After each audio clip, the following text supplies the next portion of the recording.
Hi again, YouTube. I guess 3 is the charm. I recorded this video twice, but it didn't work out right. So this is the last time I'm going to record this. Hopefully it comes out right, and if it doesn't, then it just doesn't, and I'm not doing it again. Anyways, I'm not going to be talking about natural hair or anything in this video. What I'm going to be talking about in this video is a little bit more, I think, something that a lot of us wonder about and a lot of us want to talk about. Well, if you don't, then doesn't matter either. This video, well, let me tell you, I recently watched a movie. It's called Tracy Townsend. I don't know if you or anyone that's watching this video is familiar with it.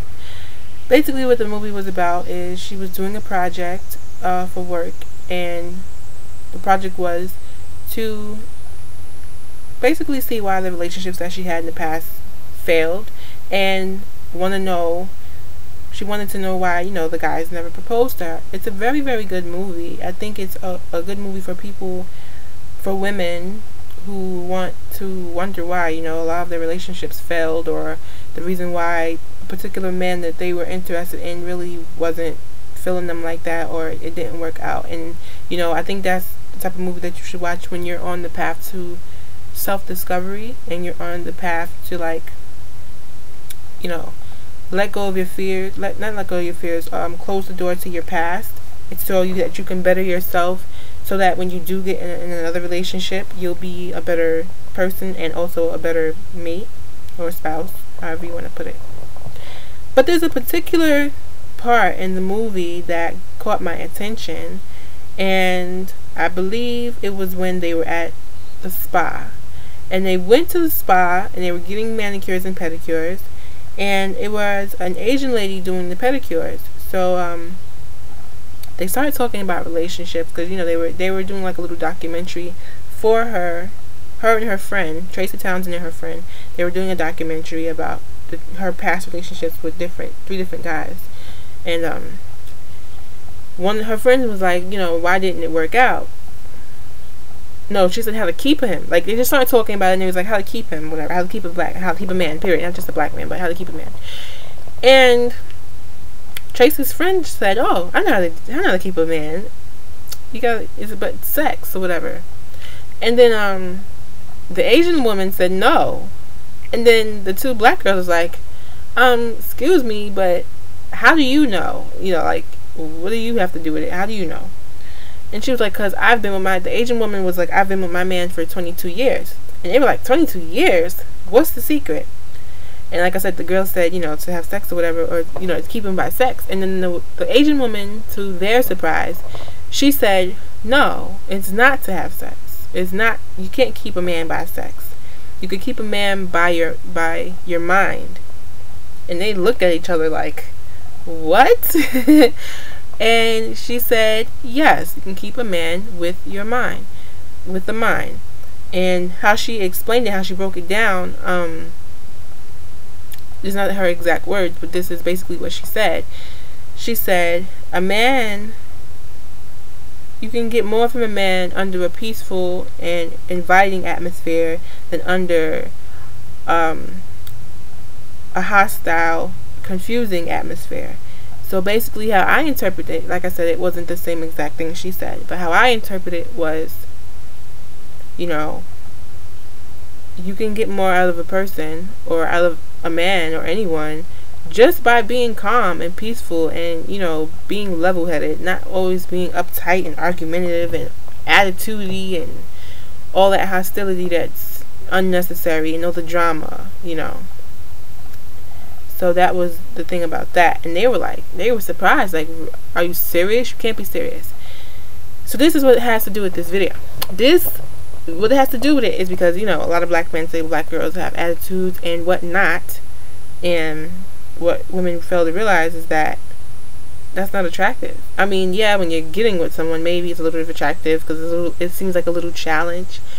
But not after 3 or 4 or 5, 6, 8, 10 years you done spent with the man, you still have attitude and you're still bitchy. Like, alright, maybe that caught his attention in the beginning.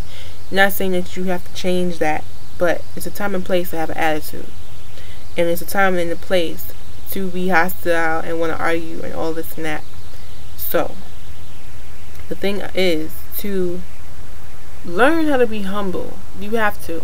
I've learned how to be humble. I learned how to not always want to jump and say what I want to say before I even listen to what he has to say. I learned how to, be humble. I learned how to, swallow my pride. I have a lot of pride. I'm not the most humble person when it comes to arguing or proving a point. But you just have to learn to swallow that. You also, you also have to learn how to not be disrespectful to your man in front of other men or other people in general, because he's not going to respect you after that, and no one else is going to respect him. Unless you have the type of man who demands respect anyway with their presence, like my man does, then you have to learn how to show, that he's respected, that in the public eye, he's the king. He's all is, okay? Your eyes is only for him. I mean, that's just how it is. I mean, you got to get used to that. And the other thing about financial stability, black men say that black women spend more money or whatever. It's BS. I think that's not true. I think black women just are now being more educated about finances and investing and stuff like that. So it's not about that white women don't spend as much money. It's just that they have more resources to know how to invest and how to, do things with their money. And most black women don't have that type of knowledge or experience or resources.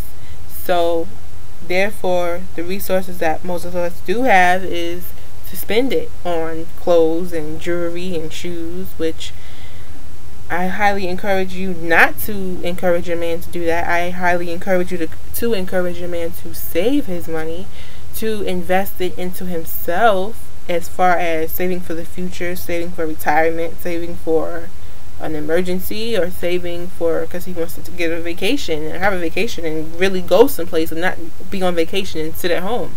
So that's things I encourage about that. And the misconception about white women being more uninhibited in the bedroom, which I think that's BS. I mean, it's really to each its own, because everybody doesn't like the same things, but it's basically to what you and your man likes. And I think that is one of the main reasons why black men, or one of the reasons why black men use the excuse that, oh, white women are more whatever, uninhibited, so I'm going to be with them, or they don't spend as much money. Those are excuses, in my opinion. But as far as the attitude and the respect thing with black women, I think black men have a legitimate case with that. And I think a black man has a struggle already trying to get where he wants to be, and he doesn't want to come home or want to be with someone who wants to be loud and rowdy in the street, and he doesn't want to be with somebody who is hostile and every time he comes home always has something negative to say. He wants to be with someone who's going to uplift him and motivate him, because that's really what we all want, to be uplifted and motivated and happy. We don't all want to be always arguing and bickering over nonsense or BS.